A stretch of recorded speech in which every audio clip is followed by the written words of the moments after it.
Mabentang gupit at usong-uso ngayon. Panahon, kahit saan. At ito, paano nga ba nangyari ito mga kabrader?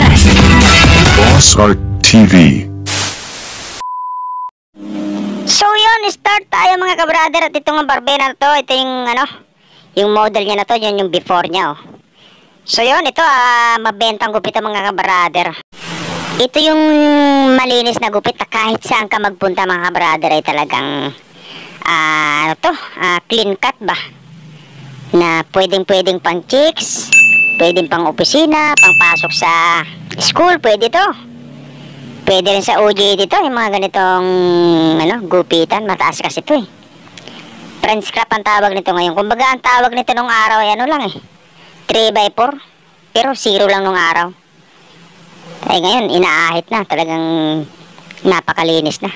So yun, nagano siya dyan, patagilid ng yan mabilis ang yan, technique mga kabrader. Ganyan halfway na lever, open lever.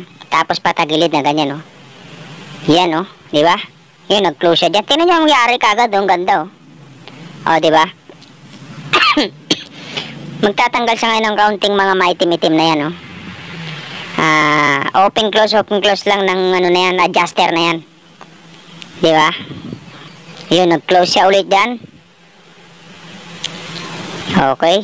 Paikot na yan, yan Ano lang yung likod ng ulo nito ka-brother natin. Medyo may kaunting yan, poknat pa. Tsaka may kaunting lubog, pero okay naman. Nag-guide siya ng 0.5. Tapos nag-open siya, tsaka nag-close ng lever. Yan. Tahimik yung customer niya na to.